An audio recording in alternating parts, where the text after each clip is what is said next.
Hallelujah. ദൈവനാമത്തിന് മഹത്വം ഉണ്ടായിരിക്കട്ടെ. Ave Maria. പ്രിയമുള്ള മക്കളെ, ഞാൻ ഡിവൈൻ ധ്യാന കേന്ദ്രത്തിലേക്ക് 5 ദിവസത്തെ ധ്യാനത്തിന് പോവുകയാണെന്ന് പറഞ്ഞിട്ട് അതൊന്നും കേട്ടിട്ടില്ല അല്ലേ ആരും. ഞാൻ അങ്ങനെ വോയിസ് മെസ്സേജ് ഇട്ടിരുന്നു ഗ്രൂപ്പുകളിൽ, എന്നിട്ട് അത് ആരും കേട്ടില്ല. അനേകം മക്കള് ചിലവർ ലെഫ്റ്റായിട്ട് അങ്ങോട്ട് പോയി എന്നുള്ളതാണ്. സാരില്ല, പോട്ടെ. ഒക്കെ ദൈവകരങ്ങളിൽ നിന്ന് എന്ന പോലെ സ്വീകരിക്കുക. ഹല്ലേലൂയ. പ്രിയമുള്ള മക്കളെ, എനിക്ക് വേണ്ടി പ്രാർത്ഥിച്ച എല്ലാ മക്കൾക്കും നന്ദി. നിങ്ങളെയും നിങ്ങളുടെ കുടുംബത്തെയും ദൈവം സമൃദ്ധമായി അനുഗ്രഹിക്കട്ടെ. Price the Lord. ഡിവൈൻ ധ്യാന കേന്ദ്രത്തിൽ ഈ 6 ദിവസത്തോളം തന്നെ പറയാം, ഞാൻ ധ്യാനത്തിൽ പങ്കെടുക്കുകയായിരുന്നല്ലോ. ദൈവത്തെ അറിഞ്ഞ് ദൈവവുമായുള്ള ഐക്യത്തിൽ വളർന്ന് അങ്ങനെ എന്താ പറയുക, എൻ്റെ ദൗത്യം എന്താണെന്നും, അതായത് മറ്റുള്ളവർക്ക് ദൈവത്തെ കാണിച്ചു കൊടുക്കുകയും അവരെ കഴിയുന്ന വിധത്തിൽ ആശ്വസിപ്പിച്ചും പ്രാർത്ഥിച്ചും ഇത്രയും കാലം ഞാൻ മുൻപോട്ട് പോന്നു. എന്നാൽ ഇനിയും തുടർന്നും ഞാൻ എന്ത് ചെയ്യണം എന്നുള്ളൊരു മെസ്സേജ്. ഇരിക്കാൻ തന്നെ എനിക്ക് ഇരുന്ന് കിട്ടിയ ഒരു സ്ഥലം ഫ്രണ്ട് സീറ്റിലാണെങ്കിലും പരിശുദ്ധമ്മയുടെ തൊട്ട് മുൻപിൽ ഈ 5 ദിവസവും അവിടെ തന്നെ എനിക്ക് ഇരിക്കാനായിട്ട് സാധിച്ചു. ഞാൻ അങ്ങനെ അവിടെ ഇരിക്കുമ്പം എന്താ പറയുക, എൻ്റെ ലെഫ്റ്റ് സൈഡിൽ ഒരു കുട്ടി വന്നിരുന്നു. എൻജിനീയറാണ് ആ കുട്ടി. പിന്നെ അപ്പം അവിടെ നമുക്ക് സംസാരിക്കാൻ അനുവാദമില്ലല്ലോ. നമ്മളുടെ മൊബൈൽ നമ്മൾ അവിടെ കൊടുക്കണമല്ലോ. അത് കഴിഞ്ഞ് ധ്യാനം തുടങ്ങി. ആ ധ്യാന കേന്ദ്രത്തെക്കുറിച്ച് ഒന്നൊരു ഔട്ട്ലൈനെ ഇപ്പം ഞാൻ പറയുന്നുള്ളൂ കേട്ടോ. ഓരോ ദിവസവും അവിടുന്ന് എനിക്ക് കിട്ടിയ ബോധ്യങ്ങൾ, ആ പുതിയ ബോധ്യങ്ങൾ, അത് ഞാൻ എല്ലാവർക്കും ആയിട്ട് ഷെയർ ചെയ്ത് തരാം. പറ്റാവുന്നവർ ത്യാഗമാണ്, ശരിക്കും ത്യാഗമാണ്. 5 ദിവസം പോയി ഡിവൈനിൽ പോയി ധ്യാനം കൂടാൻ പറ്റിയാൽ നിങ്ങൾക്ക് ഈ മലയാറ്റൂരും മല കയറാൻ പോകണ്ടെന്നല്ല ഞാൻ പറഞ്ഞത്. അതിലും വലിയ വൻ കൃപകൾ ലഭിക്കുന്ന ഒരു ആത്മീയ വിരുന്നാണ് ധ്യാനം കൂടുക എന്ന് പറയുന്നത്. അതൊരു ആത്മീയ വിരുന്നാണ്. ഹല്ലേലൂയ.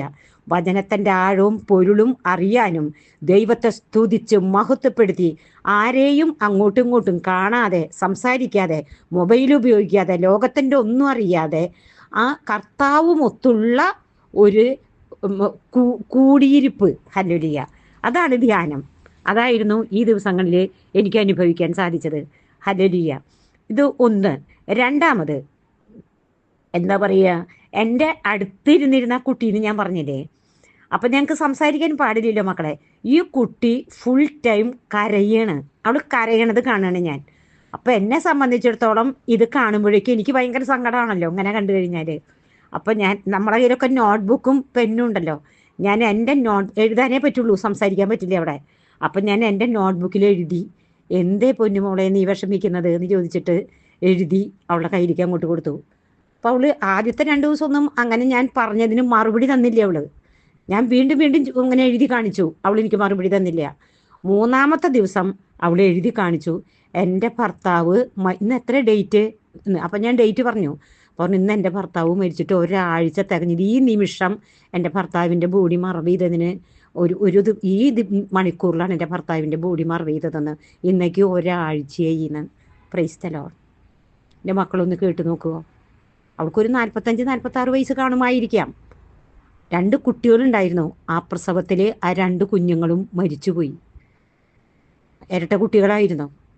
ഇവള് ഭർത്താവും ഇവളും. അയാളും സിംഗപ്പൂര് ഒരു ഉയർന്ന ജോലിക്കാരനായിരുന്നു. നമ്മുടെ അറിയപ്പെടുന്ന ഒരു രാഷ്ട്രീയ നേതാവിൻ്റെ പേര് ചേച്ചി പറയുന്നില്ല, മരുമകളാണ്.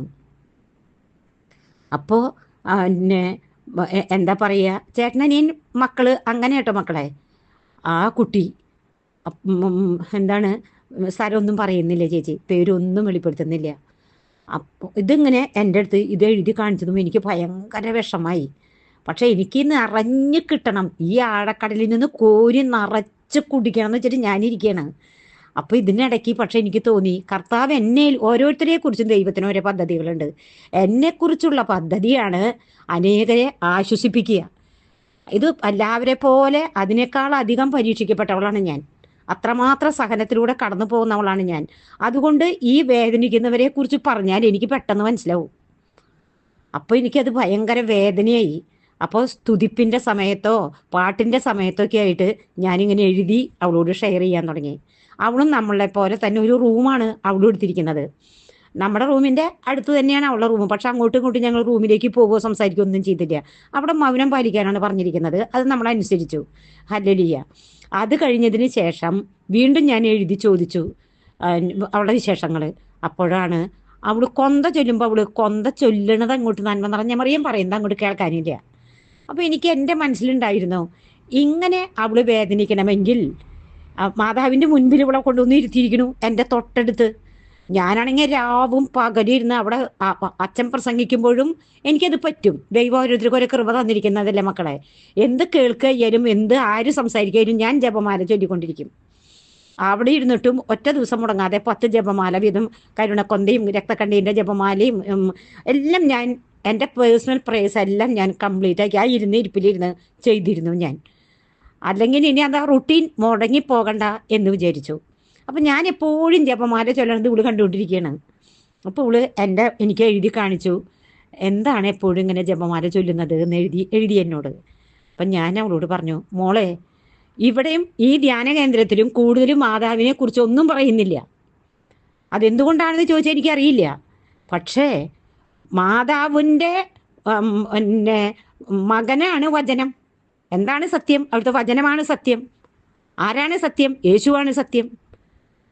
നമ്മൾ ഒരു കൊച്ചു ഉദാഹരണം പോലെ ചേച്ചി പറയുകയാണെങ്കിൽ, ഇപ്പോൾ ഒരപ്പനും മകനും കൂടി ഒരു വഞ്ചിയിൽ ഇങ്ങനെ പോകുകയാണത്രേ. അപ്പോൾ കുട്ടി ആകെ ഇരുട്ടും അപ്പ ഒന്നും കാണുന്നില്ലല്ലോ എന്ന് പറയണത്. അപ്പോൾ അപ്പം പറഞ്ഞു, മിണ്ടായിരിക്കട്ടെ അവിടെയെന്ന്. അയ്യോ അപ്പ ഒന്നും കാണുന്നില്ല. എടാ, ആ വഞ്ചി തുഴയുന്ന വഞ്ചിക്കാരന് ഇത് മുഴുവൻ അറിയാം. നീ മിണ്ടാതിരിക്കുക അവിടെയെന്ന്. ഹല്ലേലൂയ. അതായത് നമ്മൾ വഴിയും സത്യവും ജീവനുമായ ഈ വഞ്ചിക്കാരനാണ് നമ്മുടെ അമരത്ത്. അവൻ പോകുന്ന വഴിയിലൂടെ വിശുദ്ധ ജീവിതം നയിച്ച് പ്രാർത്ഥിച്ച് സ്തുതിച്ച് നമ്മൾ അങ്ങോട്ട് പോയാൽ മതി, ഭയപ്പെടാതെ. ഹല്ലേലൂയ. ഇത് അങ്ങനെ ആ ഒരു ബോധ്യം ഞാൻ അവളുടെ അടുത്ത് പറയണത്, എഴുതി കാണിക്കാനിട്ടതെല്ലാം. അപ്പോൾ അവളെ ഒന്ന് ആശ്വസിപ്പിക്കണമെന്ന് എനിക്ക് തോന്നി. അപ്പം ഞാൻ പറഞ്ഞു, ഈ വഞ്ചിക്കാരൻ ഈ അമ്മയുടെ മോനാ. ഈ അമ്മയുടെ രക്തവും മാംസവുമാണ് ആ മകൻ. ആ മകനാണ് ആകാശത്തിൻ്റെയും ഭൂമിയുടെയും സർവ്വാധികാരവും എനിക്ക് ലഭിച്ചിരിക്കുന്നു എന്ന് പറഞ്ഞ കർത്താവായ യേശു ക്രിസ്തു. പിതാവ് പറയുന്ന എല്ലാ അധികാരവും ഞാൻ എൻ്റെ മകന് കൊടുത്തിരിക്കുന്നു എന്ന്. ഈ മകനാണ് നാളെ വിധിയാളനായിട്ട് വാനമേഘങ്ങളിൽ വന്ന് പിന്നെ ജീവന്റെ ഗ്രന്ഥം തുറന്ന് ചെമ്മരിയാടുകളെയും കോലാടുകളെയും തിരിക്കുന്നവൻ ഈ മകനാണ്, യേശുവാണ്. പിതാവ് എല്ലാ അധികാരവും ഈ മകനെ ഏൽപ്പിച്ചിരിക്കുന്നു. ഈ മകൻ്റെ അമ്മയാണത്, ദൈവമാതാവാണത്. അങ്ങനെ ഞാനിത് എഴുതി. പിന്നെ ഞാൻ 2 വാക്കം കൂട്ടി ഇങ്ങനെ അങ്ങോട്ട് ഇതായിട്ട് അവളോട് അങ്ങോട്ട് സംസാരിച്ചു. അപ്പോൾ അവൾക്ക് ദേഷ്യം വന്നു എന്നോട്. അവൾ ഉടനെ പറഞ്ഞു, എൻ്റെ അഭിഷേകം അവിടെ നിന്നോട്ടെ. പിന്നെയും ഞാൻ ചോദിച്ചു വന്നപ്പോൾ അവൾ എഴുതി കാണിച്ചു, ചേച്ചി ഞാൻ പെന്തക്കോസ്തുകാരിയാണെന്ന്. ഞാൻ അവിടെ സ്നാനപ്പെട്ട് ഞാൻ അവിടുത്തെ ചർച്ചിൽ ധ്യാനത്തിന് പങ്കെടുക്കുന്ന ആളാണ്. അവിടുത്തെ ചർച്ചിൽ പങ്കെടുക്കുന്ന ആളാണ്. ഞാൻ പെന്തക്കോസ്താണെന്ന്. അപ്പം ഞാൻ ബൈബിൾ അവളുടെ ടേബിളിലും അവിടെ ബൈബിൾ ഇരിക്കുന്നുണ്ടല്ലോ, ആ കസേരയുടെ മുന്നിൽ ടേബിൾ പോലെയുണ്ട്. ഞാൻ ആ ബൈബിൾ എടുത്ത് നോക്കിയപ്പോൾ അവളുടെ കണ്ണീര് വീണും കൈ പതിഞ്ഞും തന്നെ വേണം ആ ബൈബിള്. ഞാൻ അത്ഭുതപ്പെട്ടു പോയി. പക്ഷെ ഞാൻ പറഞ്ഞു, മോളെ, നീ വചനത്തിലാണ്, നിനക്കെല്ലാം ഉണ്ട്. പക്ഷേ ഈ അമ്മയില്ലെങ്കിൽ നീ എന്നെപ്പോലെ അനാഥയാണ്. അമ്മയില്ലാതെ വളർന്നൊരു മകളാണ് ഞാൻ. ഈ അനാഥത്വത്തിൻ്റെ വേദന ഒരുപാട് അനുഭവിച്ചവളാണ് ഞാൻ. അത് നിൻ്റെ ജീവിതത്തിൽ ഉണ്ടാകരുത്. നീ അമ്മയെ പിടിച്ചോ. നിന്നെ ഇവിടെ കൊണ്ടുവന്നിരുത്തിയത് നിന്നെ പിടിക്കാനാണോ? ഞാൻ നിന്നെ മനുഷ്യരെ പിടിക്കുന്നവരാക്കാം. നിന്നെ പിടിക്കാനാണോ കർത്താവ് എന്നെ ഈ ധ്യാനകേന്ദ്രത്തിൽ കൊണ്ടുവന്നതെന്ന് ഞാൻ സംശയിക്കുന്നു എന്ന് ഞാൻ എഴുതി കൊടുത്തു. എന്നിട്ട് ഞാൻ പറഞ്ഞു, യൂട്യൂബിൽ ഇങ്ങനെ അടിച്ചു കൊടുത്താൽ ചേച്ചിയുടെ ക്ലാസ്സുകൾ കിട്ടും. ഞാൻ ഗലീലി ധ്യാന കേന്ദ്രത്തിൽ ചുങ്കത്തച്ഛൻ്റെ കീഴിൽ മാതാവിൻ്റെ ക്ലാസ് എടുത്തിട്ടുള്ളതാണ്. അതുകൊണ്ട് സ്വർഗം തുറന്ന് മാതാവെ ഇറങ്ങി വരുന്നതും പിന്നെ എത്രയോ പ്രാവശ്യം ഞാൻ കണ്ടിരിക്കുന്നു. മാതാവിനെ കണ്ടിട്ടാണ് ഞാനിത് പറയുന്നത്. മാതാവ് എന്നോട് സംസാരിക്കാറുണ്ട്.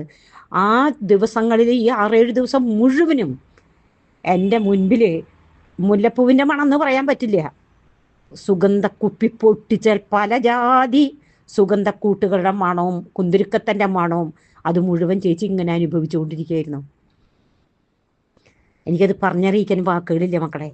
കണ്ണടച്ചാൽ നീല, വയലറ്റ്, പച്ച ഈ കളറുകൾ മാത്രം കണ്ണടച്ചാൽ. പിന്നെ വചനം ഇന്ന് വരെ ചേച്ചി ഷെയർ ചെയ്തെങ്കിൽ പോലും ഞാൻ കണ്ട വചനം എന്ന് വെച്ചാൽ, ചേച്ചി ഒരു ഉദാഹരണം പറയുകയാണെങ്കിൽ, ഒരു ആഴക്കടല്, അതിലെ ഒരു കപ്പ് വെള്ളം മാത്രമേ ഞാൻ ഇതുവരെ കുടിച്ചിട്ടുണ്ടായിരുന്നുള്ളൂ എന്ന് എനിക്ക് തോന്നിപ്പോയി. അത്രയ്ക്ക് വചനത്തെക്കുറിച്ച് എനിക്ക് അറിയുള്ളൂ എന്ന് എനിക്ക് തോന്നിപ്പോയി. Praise the lord. എന്നാൽ 6 മണിക്ക് 6:30 ആ സ്റ്റേജിൽ വന്ന് നിന്ന് അൾത്താരയിൽ നിന്ന് മണിക്കൂറുകളോളം നിൽക്കണം അവിടെ. 90 വയസ്സായി ആ വൈദികൻ പനക്കലച്ചൻ. ആ അച്ഛൻ്റെ വായിൽ നിന്ന് വീഴുന്ന അപരിമേയമായ ജ്ഞാനം കണ്ടുകൊണ്ട് ഇത് പിതാവായ ദൈവം അയച്ച പ്രവാചകനാണെന്ന് ആ ഒരു നിമിഷ നേരം കൊണ്ട് എനിക്കത് മനസ്സിലാക്കാനായിട്ട് സാധിച്ചു. ജ്ഞാനം നിറഞ്ഞൊരു വൈദികൻ. എന്താണ് പനക്കലച്ചൻ എന്ന് ചോദിച്ചാൽ ജ്ഞാനമാണ് പനക്കലച്ചൻ. ഇത്രയും ധ്യാനം കൂടിയിട്ട് എത്രയോ ധ്യാനങ്ങൾ ഞാൻ കൂടിയിരിക്കുന്നു. ഇത്ര മനോഹരമായൊരു ധ്യാനം എൻ്റെ ജീവിതത്തിൽ ഞാൻ ആദ്യമായിട്ട് കൂടിയതാണ്. എനിക്കൊരുപാട് സഹനങ്ങൾ ഈ നാടുകളിൽ മുഴുവൻ ഉണ്ടായി. ഞാൻ അവസാനം ഞാൻ അങ്ങനെ പറയാൻ തുടങ്ങി, എന്നെ വിളിച്ചേക്ക് എന്ന്. ഞാൻ എൻ്റെ ദൗത്യം പൂർത്തിയായോ, എന്നെ വിളിച്ചേക്ക് എന്ന് പോലും ഞാൻ പറഞ്ഞിരുന്നു. പക്ഷേ എങ്കിൽ ദൈവം വിളിച്ചത് അങ്ങോട്ടായിരുന്നു. അവസരങ്ങളും അത് അവിടെ പോവാൻ ഒരുപാട് തടസ്സങ്ങൾ വന്നു. എങ്കിൽ പോലും എൻ്റെ ദൈവം എന്നെ അങ്ങോട്ട് കൊണ്ടുപോയി. ആ ധ്യാനം കൂടി നിറഞ്ഞ് ഒഴിഞ്ഞു കിടന്ന എൻ്റെ പാത്രമായിരുന്നു എന്ന് ഞാൻ വിചാരിക്കുന്നു. അതിൽ നിറച്ചളന്ന് കുത്തിക്കുലുക്കി ദൈവം എന്നെ അവിടെ നിന്ന് വിട്ടു. Price the Lord. അപ്പോൾ ഞാൻ ഓരോ പ്രാവശ്യമായിട്ട് ആ കൂടിയ ധ്യാനങ്ങളെക്കുറിച്ച്, ആ ഓരോ വചനങ്ങളെക്കുറിച്ച്, അതിൻ്റെ ആഴവും പരപ്പും ഇഴ പിരിച്ച് പനക്കലച്ചൻ നമുക്ക് തരികയാണ്. അവിടുത്തെ ഓരോ വൈദികരും ശുശ്രൂഷകരും എല്ലാം വായി തുറന്നാൽ അവരുടെ വായിൽ നിന്ന് വരുന്നത് വചനം മാത്രമാണ്. അത് നമ്പർ അടക്കമാണ് പറയുന്നത്. ആ പനക്കലച്ചൻ മാത്രമല്ല, അവിടുത്തെ ജെയിംസ് ഊട്ടി ബ്രദറും മാത്യു അച്ഛനും തടത്തിലച്ഛനും പിന്നെ മാത്യു നാക്യമ്മർമ്മനച്ഛനും എല്ലാവരും വായി തുറന്നാൽ വചനം മാത്രം. അതിനിടയിൽ പിന്നെ വേറെ ഒന്നുമില്ല. ഹല്ലേലൂയ. വചനത്തിൻ്റെ പൊരുള്, വചനത്തിൻ്റെ കവാടം ഞങ്ങൾക്ക് തുറന്നു കിട്ടാനും വായി തുറന്നാൽ വചനം വരാനും എന്നാണ് പൗലോസ് ശ്ലീഹ പറഞ്ഞത്. അത് നമുക്ക് കണ്ടെത്താൻ സാധിക്കുന്ന ഒരു സ്ഥലമാണ് ഡിവൈൻ ധ്യാന കേന്ദ്രം. പനക്കലച്ചനോട് എനിക്ക് പറഞ്ഞറിയിക്കാൻ പറ്റാത്ത സ്നേഹം വന്നു. ആ സമയം മുഴുവൻ ഞാനിരുന്ന് പനക്കലച്ചന് വേണ്ടി പ്രാർത്ഥിച്ചു. അച്ഛൻ ചുമക്കുകയാണ് മക്കളെ. അച്ഛൻ അതിനൊന്നും ഒരു വില കൽപ്പിക്കുന്നേ ഇല്ല. അച്ഛന് പ്രായമായി. നമ്മളോട് ഇരിക്കുന്നു പറഞ്ഞ സ്നേഹം മാത്രമുള്ള ഒരച്ഛൻ. നിങ്ങൾ ഇരിക്കുന്നു. എന്നാൽ അച്ഛൻ 4 മണിക്കൂർ പ്രസംഗിക്കുകയാണെങ്കിൽ 4 മണിക്കൂർ അച്ഛൻ അവിടെ നിൽക്കുകയാണ്. അങ്ങനെ പറഞ്ഞറിയിക്കാനും വർണ്ണിക്കാനും പറ്റാത്ത വണ്ണമുള്ള ആ സ്തുതിപ്പും ഹല്ലേലൂയയും എല്ലാം ഞാൻ ഓരോ പ്രാവശ്യമായിട്ട് ഓരോന്നായിട്ട് അവിടുത്തെ അനുഭവങ്ങൾ ഞാൻ എൻ്റെ മക്കൾക്ക് ഷെയർ ചെയ്ത് തരാം. പറ്റുന്നവർ 5 ദിവസം ഏതായാലും നോമ്പൊക്കെ അല്ലേ കുട്ടികളെ, എല്ലാ വെള്ളിയാഴ്ചയും തുടങ്ങും അവിടെ ധ്യാനം. അല്ല സോറി ഞായറാഴ്ച ധ്യാനം തുടങ്ങും. ഞായറാഴ്ച സന്ധ്യയ്ക്ക് ഒരു ഉച്ചയോട് കൂടിയൊക്കെ നമ്മൾ ചെന്നാലും സന്ധ്യ ആകുമ്പോഴത്തേക്കും ബുക്ക് ചെയ്ത് റൂം എടുക്കേണ്ടവർക്ക് റൂം കിട്ടും. രോഗികളായിട്ട് കിടപ്പ് രോഗികൾക്ക് സ്ഥലം കിട്ടും. അങ്ങനെ അവിടെ ധ്യാനം കൂടാം നമുക്ക്. വെള്ളിയാഴ്ച 10-10:30 കൂടി എല്ലാം കഴിഞ്ഞ് നമ്മുടെ മൊബൈലൊക്കെ മേടിച്ച് നമുക്ക് വീടുകളിലേക്ക് മടങ്ങാം. Price the Lord. അതുകൊണ്ട് പറ്റുന്നവരൊക്കെ അവിടെ പോയി ധ്യാനം കൂടുകയെന്ന് ചേച്ചി പറയും. ത്യാഗമാണ് കേട്ടോ, നല്ല ത്യാഗമുണ്ട്. ഇത് നമുക്ക് എല്ലാത്തിൽ നിന്നും ത്യജിച്ചുകൊണ്ടാണ് നമ്മളവിടെ ഇരിക്കുന്നത്. ഹല്ലേലൂയ. എന്നാൽ നിറച്ച് നമ്മൾ എന്താ പറയുക, സ്വർഗത്തെ കണ്ടെത്തി കെട്ടിപ്പിടിച്ച് സ്തുതിച്ച് നമുക്ക് കൂടെ കൊണ്ടുപോരാം നമ്മുടെ വീടുകളിലേക്ക്. ശാന്തമാവുക, ഞാൻ ദൈവമാണെന്നറിയുക. നമ്മുടെ ശത്രുക്കളോടൊക്കെ ദൈവം പൊരുതിക്കൊള്ളും. സാത്താൻ എന്നൊരു വാക്ക് പനക്കലച്ചൻ പറയുന്നേയില്ല. എല്ലാറ്റിലും ദൈവത്തെ മഹത്വപ്പെടുത്തിക്കൊണ്ട് മാത്രം ഇരിക്കുന്നു. അത് സാത്താൻ ഒന്നും അച്ഛൻ മിണ്ടാൻ ആളല്ല. അച്ഛൻ പറയുന്നു, ഭൂമിയുടെയും സ്വർഗത്തിൻ്റെയും സകല അധികാരം എനിക്ക് ലഭിച്ചിരിക്കുന്നു. ഇരുട്ടായിട്ടൊരു മുറിയിൽ ഒരു ലൈറ്റ് ഇട്ടാൽ ഞാൻ ലോകത്തിൻ്റെ പ്രകാശമാണ്. പിന്നെ എവിടെ സാത്താനെ കീഴടക്കാൻ, സാത്താനോട് പോകാൻ പറഞ്ഞ സാത്താൻ പേടിച്ചോടും. കാരണം നിങ്ങൾ പ്രാർത്ഥനയിലായിരിക്കുക, നിങ്ങൾ വിശുദ്ധിയിലായിരിക്കുക, നിങ്ങളുടെ ദൗത്യം നിങ്ങൾ നിറവേറ്റുക, നിങ്ങൾ സത്യത്തിനെ മുറുകെ പിടിക്കുക. Price the Lord. ഇതാണ് അച്ഛൻ പറഞ്ഞുകൊണ്ടിരിക്കുന്നത്. ചേച്ചി ഓരോ ക്ലാസ്സുകളിലായിട്ട് അവിടുത്തെ ഓരോന്ന് കുറച്ച് ദിവസങ്ങളോടുകൂടി ഇട്ട് തരാം കേട്ടോ. പിന്നെ എനിക്ക് വേണ്ടി പ്രാർത്ഥിച്ച എല്ലാ മക്കൾക്കും നന്ദി. എൻ്റെ മക്കളെല്ലാവരെയും ദൈവം സമൃദ്ധമായി അനുഗ്രഹിക്കട്ടെ എന്ന് യേശുവിൻ്റെ നാമത്തിൽ തന്നെ പ്രാർത്ഥിക്കുന്നു. അമ്മേ മാതാവേ, നീതിമാനായ വിശുദ്ധ പിതാവേ, അപ്പസ്തോല ഗണങ്ങളെ, മാലാഖമാരെ, വിശുദ്ധരെ, നിങ്ങൾ ഞങ്ങൾക്കായി പ്രാർത്ഥിച്ചതിന് നന്ദി. തുടർന്നും ഞങ്ങൾക്ക് വേണ്ടി പ്രാർത്ഥിക്കണമേ എന്ന താഴ്മയോടെ യാചിച്ചുകൊണ്ട് നിത്യം പിതാവും പുത്രനും പരിശുദ്ധാത്മാവുമായി സർവശക്തനായ ദൈവമേ